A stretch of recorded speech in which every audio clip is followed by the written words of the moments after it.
சமீப காலமா நம்ம நாட்டுல பல்வேறு இடங்கள்ல, அதாவது railway stations, star hotels, temples, bus ஸ்டாண்ட்ஸ்னு பல இடங்கள்ல நாச வேலைகள் நடந்திருக்கு. நடத்துனது நம்மளோட எதிரி நாடுன்னு தெரிஞ்சாலும் அவங்க மேல சர்வதேச கோர்ட்ல புகார் பண்றதுக்கு நம்ம நாட்டுக்காரங்களுக்கு ஆதாரமா எதுவுமே கிடைக்கிறது இல்ல. தோத்துறோம். ஒருவேளை ஆதாரம் ஏதாவது கிடைச்சா கூட அந்த குற்றவாளிய நம்ம நாட்டுக்கு அனுமதி வாங்கி கூட்டிட்டு வந்தா அவனுக்கு இங்க ராஜ மரியாதை கொடுத்து கவனிக்க வேண்டிய அளவுக்கு நம்ம நாட்டு சட்டதிட்டங்கள் அவ்வளவு வீக்கா இருக்கு. நாமளும் வீக்கா இருக்கோம். இதெல்லாம் ஒரே ஒரு குறைபாடு தீர்ந்துச்சுன்னா சரியாயிடும்.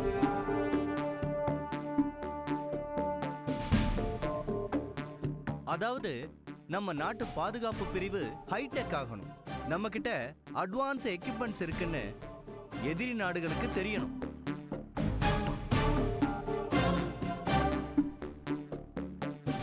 இது தெரிஞ்சதுன்னா நாம பலமா இருக்கோம், நம்ம கிட்ட மோதக்கூடாதுன்னு எல்லா நாட்டுக்காரங்களுக்கும் நம்ம மேல ஒரு பயம் வரும். தீவிரவாதம், தற்கொலைப்பட, மர்ம விமான தாக்குதல் இது எதுவுமே இருக்காது.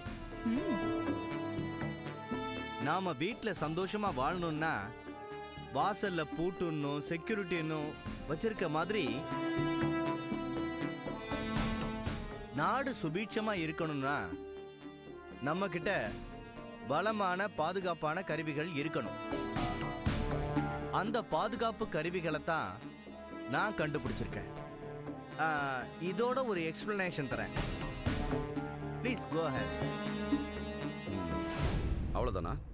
ஃபர்ஸ்ட் இது வரைக்கும் ஒரு பிரீஃப் கொடுப்போம். மகா, நல்லா இருக்கா? அருமையா இருக்கு. என்ன நம்ம சொல்ல வந்தோமோ அது கரெக்டா கன்வே ஆயிருக்கு. ஆனா நான் இதை அழகா எழுதுறதுக்குள்ள லேட் ஆயிடும். மீட்டிங்கே நடக்காதுன்னு நினைக்கிறேன். உனக்கு மகா கையால ஒரு டீ கிடைச்சதுன்னா அரை மணி நேரம் முன்னாடியே மீட்டிங் போய் சேர்ந்துருவோம். டேய், மகா இப்பதான் கொஞ்சமா நடமாடுறா. அவளை கஷ்டப்படுத்த வேண்டாம். நான் சீக்கிரமாவே எழுதி தரேன்.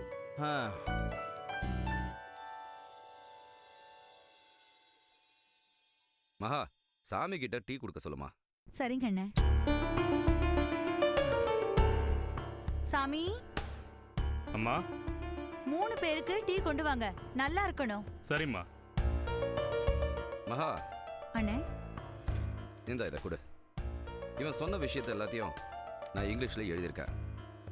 இதுல ஏதாவது ஸ்பெல்லிங் மிஸ்டேக் இருக்கா, கரெக்டா இருக்கான்னு செக் பண்ணி சொல்லு.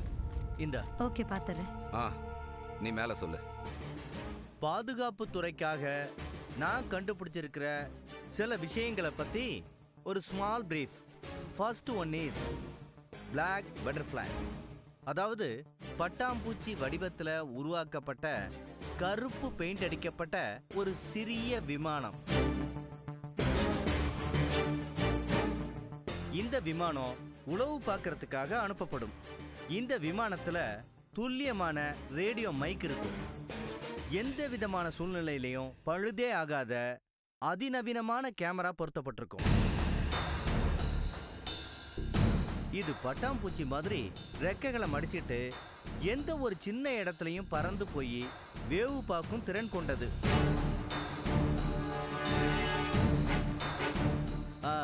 அடுத்தது HT ஈகிள். என்னங்க? என்ன மகா? அந்த பிளாக் பட்டர்ஃப்ளை பறக்கும்போது சத்தம் வராதுல? ஆமா. அதை மென்ஷன் பண்ணலையே. ஓவராலா எல்லா ஐட்டமுமே சவுண்ட் ப்ரூஃப்ங்கிறதுனால அதை தனியா மென்ஷன் பண்ணிருக்கேன். கொடுங்க. மகா, இவன் கிட்ட யாரும் எந்த கேள்வியும் கேட்க முடியாதுமா. இவனே கேள்வி கேட்டுக்கிட்டு இவனே கிளியர் பண்ணிடுவான். என்னம்மா? ஆமாண்ணே, நீங்க இவர் கூட 8ஆம் கிளாஸ்ல இருந்து ஒன்னா சேர்ந்து படிச்சவரு. அதனால என்னை விட உங்களுக்கு தான் இவரை நல்லா தெரியும். தெரிஞ்சதுனாலதான் இவ்வளவு நாள் வண்டி ஓடுது. என்னடா கிண்டல் பண்ற? இப்பவே பண்ணாதானே உண்டு. இனிமே உலக அளவுல ஃபேமஸ் ஆயிட்டினா பண்ண முடியாதுல்ல. என்ன மகா? அண்ணா, இவர் எந்த லெவலுக்கு போனாலும் நம்ம கிட்ட மாற மாட்டாரு. மேல எழுதுறா, டைம் ஆகுது. சொல்லுடா. Next item HT eagle. Yes, HT eagle. அதாவது இதோட முழு பேரு ஹைடெக் ஈகிள்.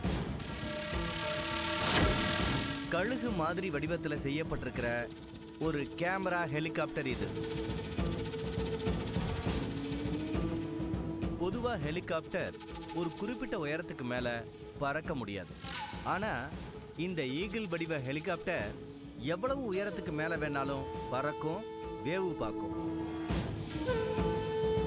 ஆகாயத்துல ரொம்ப உயரத்துல இந்த ஹெலிகாப்டரை பார்த்தா உண்மையான கழுகு மாதிரியே சுத்திக்கிட்டு இருக்கும். இதோட தோற்றமும் ஈகிள் மாதிரியே இருக்கிறதுனால எதிரிகள் ஏமாந்து போயிடுவாங்க. இந்த ஈகிளோட பாடி முழுக்க சக்தி வாய்ந்த கேமராக்கள் இருக்கிறதுனால அது எவ்வளவு உயரத்துல பறந்தாலும் துல்லியமா படம் பிடிக்கும், எல்லாத்தையும் பதிவு செஞ்சுட்டு வந்துடும். ஓகே மகா? ஓகே, கிளியரா இருக்கு. அடுத்து சொல்லு. God with wings. இந்த விமானம் ஒரு கிளைடர் விமானம் ஃபார்முலா. பட் உருவம் ஒரு சுறாமீன் மாதிரி இருக்கும். சுறாமீனுக்கு ரெக்கைகள் முளைச்சா எப்படி இருக்குமோ அப்படி ஒரு வடிவத்தில் உருவாக்கப்பட்ட டேங்கர் டைப் கிளைடர் விமானம் with automatic loading unloading formula. எதிரிங்க கூடாரத்தை தீக்கரையாக்கணும்னு முடிவு பண்ணா எரிபொருளை இந்த சுறாவயத்துல நிரப்பி ஏவி விட்டா போதும். சத்தமே இல்லாம போய் நாம பாயிண்ட் பண்ண இடத்துல எரிபொருளை அன்லோட் பண்ணிட்டு கூடவே ஒரு வெடிகுண்டையும் எரிஞ்சிட்டு நல்ல புள்ளையா திரும்பி வந்துடும். சாமி சொல்லுங்க. மத்தியானத்துக்கு என்ன? எதுவும் செய்யல. ஏன் எதுவும் செய்யல? நீங்க யாருமே இருக்க போறது இல்லையே. இருக்க போறதுலனா என்ன அர்த்தம்? சாமி, நீங்க எதை மீன் பண்றீங்க? மகா, நம்ம மீட்டிங் போறோம்னு பேசிக்கிட்டோம்ல, அதை அவர் தப்பா புரிஞ்சுக்கிட்டாருன்னு நினைக்கிறேன். மீட்டிங்க்கு இவங்க தான் போறாங்க, நான் வீட்ல தான் இருப்பேன். அப்படின்னா நான் 10 நிமிஷத்துல சமையலை முடிச்சிடுறேன். சாரி. சாமிக்கு வயசாயிடுச்சு, மூளையோட பவரும் போயிடுச்சு. ஒண்ணுல சாமி, இவர் உங்களை ஒன்னும் சொல்லல. தேங்க்யூ. ஹேய், எங்க இருந்தா புடிச்சீங்க இவரா? தெரிஞ்சவரு, கோயில்ல குறுக்கலா இருந்தவரு, வேலை இல்லாம கஷ்டப்பட்டாரு. சரின்னு இந்த டிபார்ட்மெண்ட்டுக்கு வர வச்சேன்.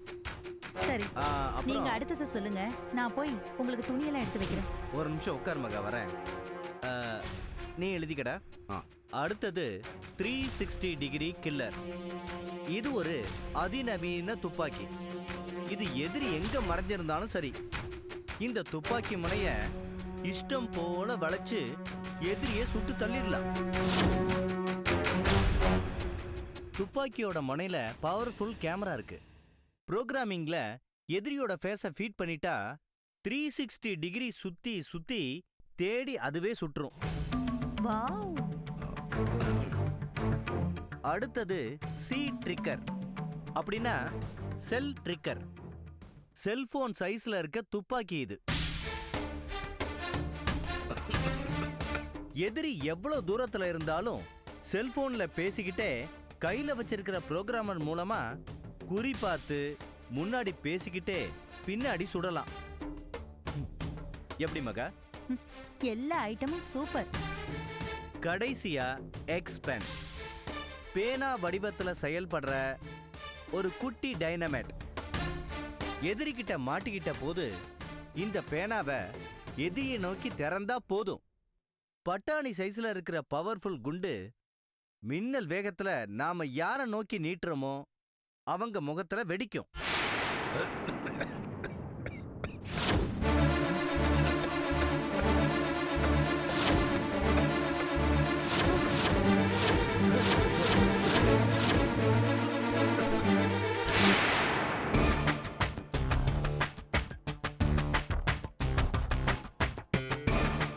இவ யாரு என்னன்னு தெரியலையே.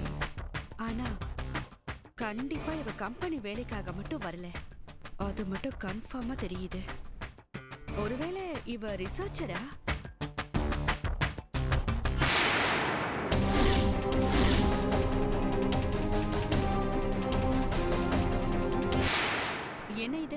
மேடம். ஏன் நீங்களே போட்டீங்க? ரூம்குள்ள போகும்போது தெளிவா இருந்த நீங்க வந்ததுல இருந்து டென்ஷனா இருக்கீங்க. ஒரு டீ குடிச்சா டென்ஷன் எல்லாம் போயிடும். அதனாலதான் நானே போட்டு கொண்டு வந்தேன். என்ன? தேங்க்ஸ். No mention. ஆமா, ரூம்ல செக் பண்ணீங்களே, அவ யாரு என்னன்னு தெரிஞ்சதா மேடம்? அவ கம்பெனில வேலை செய்யறதுக்கு தான் வந்திருக்கா. வேற ஒண்ணும் தப்பா தெரியல. அப்படியா மேடம்? ஆமா. அந்த போலீஸ்காரங்கிட்ட அவ ஏன் சிரிச்சு சிரிச்சு பேசிக்கிட்டு இருந்தா? அதை விடுங்க, நீங்க டீ நல்லா போட்டிருக்கீங்க. அப்படியா? ஆமா. கேக்குறதுக்கே ரொம்ப சந்தோஷமா இருக்கு மேடம். ஏன்? நாளைக்கே நம்ம 2 பேருக்கும் கல்யாணம் ஆயிடுச்சுன்னா உன்னால எனக்கு ஒரு கப் டீ கூட போட்டு கொடுக்க வக்கலையான்னு சொல்ல மாட்டீங்கல்ல? சீரியஸாவே என்ன கல்யாணம் பண்ணிக்கணுங்கிற ஐடியால இருக்கீங்களா? ஆமா மேடம், சும்மா பேச்சுக்கு சொல்றேன்னு நினைச்சிட்டீங்களா? நமக்குள்ள கண்ணா மூச்சி எல்லாம் வேண்டாம். பிராங்கா பேசுவோமா? ஒரு நிமிஷம். இப்ப சொல்லுங்க மேடம். எனக்கு புருஷனா வரப்போறவருக்கு சில தகுதிகள் வேணும். அது எனக்கு இல்லங்கறீங்களா? அதெல்லாம் நான் சொல்ல மாட்டேன். எனக்கு கண்டிஷன்ஸ் இருக்கு, அவ்வளவுதான். என்ன கண்டிஷன் சொல்லுங்க. எனக்கு புருஷனா வரக்கூடியவன் என்னை விட டேலண்டடா இருக்கணும். அதுக்காக தான் இத்தனை வயசாகியும் கல்யாணமே பண்ணிக்காம இருக்கேன். புரியுதா? புரியுது.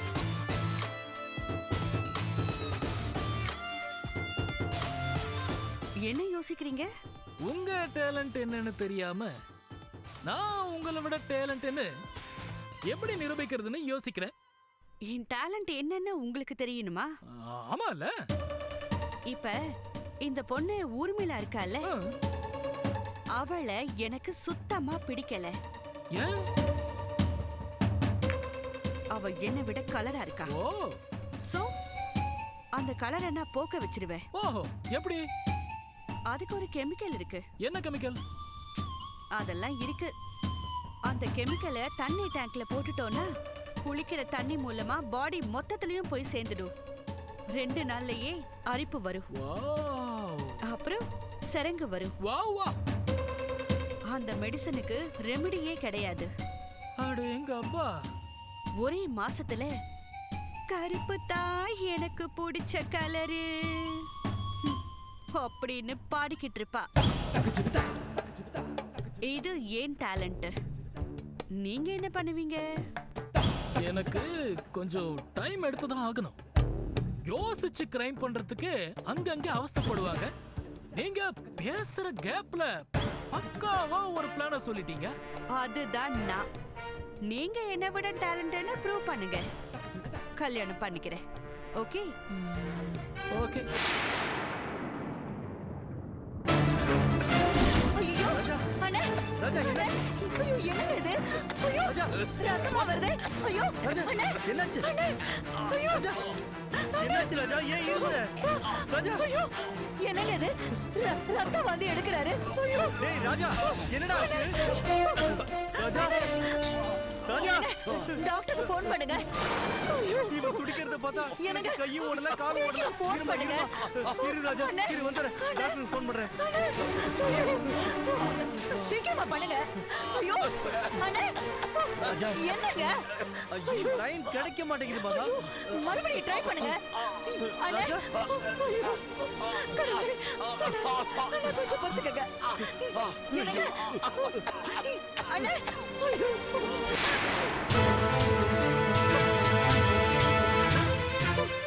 என்னங்க? என்ன மகா? மூச்சே இல்லங்க.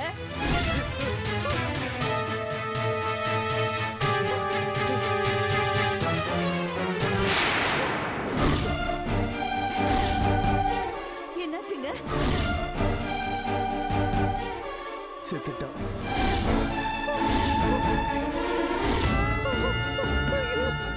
என்னங்க இது? 2 நிமிஷத்துக்கு முன்னாடி நம்ம கிட்ட பேசிக்கிட்டு இருந்தாரு.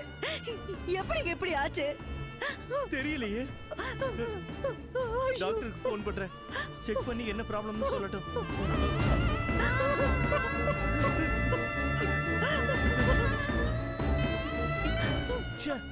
என்னங்க? லைனே கிடைக்க மாட்டேங்குது மகா. ஐயோ, இப்ப என்னங்க பண்றது? தெரியலையே. சாமி, உங்க மொபைல் கொடுங்க. வயசானவன் மொபைல் எதுக்கு? என் மொபைல்ல ட்ரை பண்ணாலும் லைன் கிடைக்காது. ஏன்? ஜாமர் இருக்கு. என்ன ஜாமர்? மொபைல் போன் சிக்னல்ஸை தடுக்கிற ஜாமரை வாசல்ல வச்சிருக்கேன். அதையே நீங்க வச்சீங்க? இவர் உள்ள வந்ததுக்கு அப்புறம் நீங்க யார் கூடயும் பேசக்கூடாது, வேற யாரும் உங்க கூடயும் பேசக்கூடாது.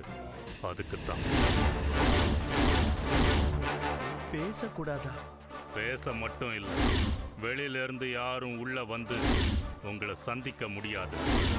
நீங்களும் வெளியே போய் யாரையும் சந்திக்க முடியாது.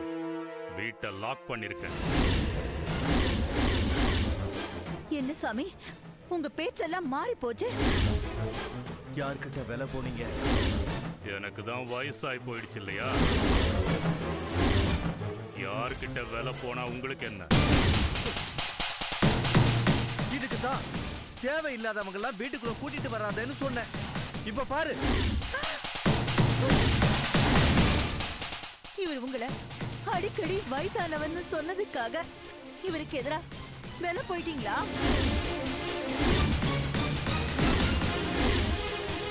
இவளை ஏன் இப்படி முறைக்கிறீங்க? உண்மையை சொல்றான்னா இது வரலையேன்னு தான் நான் பார்த்தேன். மகா, மகா, என்னாச்சு மகா? நீ எதுக்காக இருமுற மகா? மகா, என்னாச்சு மகா? தொண்டையில எரியுது. மகா, மகா, இவரு டீல ஏதோ மருந்து கலந்து கொடுத்துட்டாருங்க.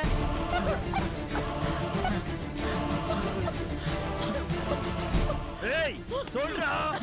என்னடா மருந்து கொடுத்த?